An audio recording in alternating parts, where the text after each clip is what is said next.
बेवफा छो विसारे छॾियो अथई कर हाणे मिलण जी गली।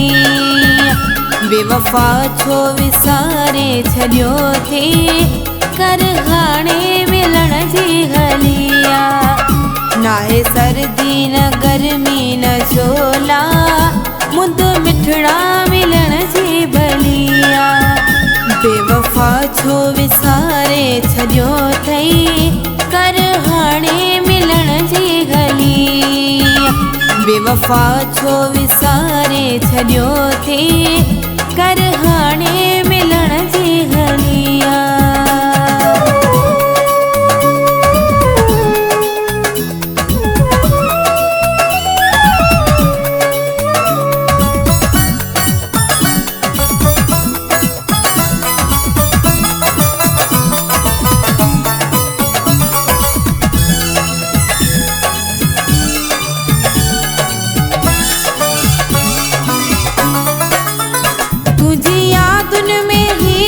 चरिया हाणे मागन ते मिठड़ा वरिया।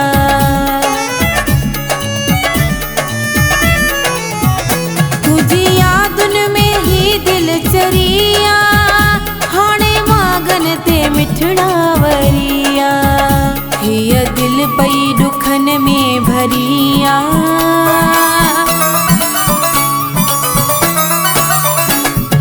दिल पई दुखन में भरिया देखो दर्शन तू दिल भर खिलिया। बेवफा छो विसारे छॾियो अथई कर हाणे मिलण जी गली। बेवफा छो विसारे छॾियो अथई कर हाणे मिलण जी गलिया।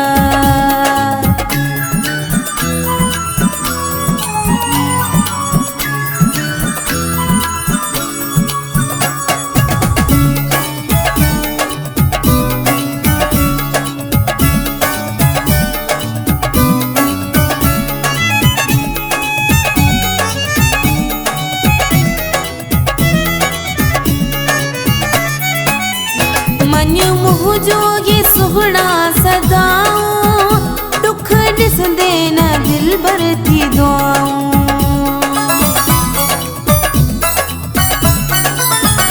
मन मुँह जो ये सुहड़ा सदाऊं दुख ॾिसंदे न दिल भर थी दुआऊं। हूंदई प्यारा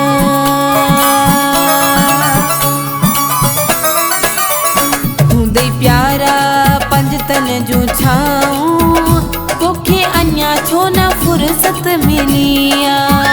बेवफा छो विसारे छॾियो अथई कर हाणे मिलण जी गली।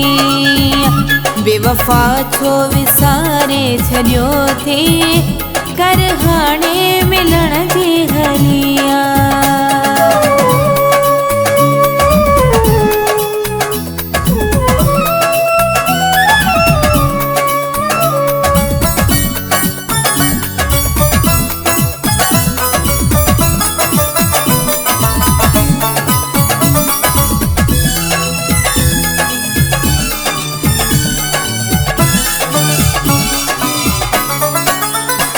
जो प्यासी चनो तो खिसारे शफी मोहम्मद थोरा हूँ निहारे।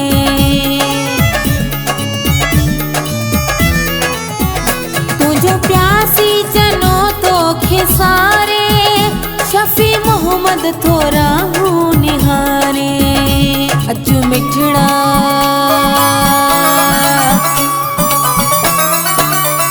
अचु मिठड़ा मता मौत मारे जुदाई में ही जान वही जलिया। बेवफा छो विसारे छॾियो अथई कर हाणे मिलण जी गली। बेवफा छो विसारे छॾियो अथई कर हाणे मिलण जी गलिया। नाहे सर्दी न गर्मी न झोला मुंद मिठड़ा मिलण जी भलिया। बेवफा छो विसारे छॾियो अथई कर हाणे मिलण जी गली। नाहे सर्दी न गर्मी न छोला, मुंद मिठड़ा मिलन जी भलिया। बेवफा छो विसारे छॾियो थई, कर हाणे मिलन जी हलिया।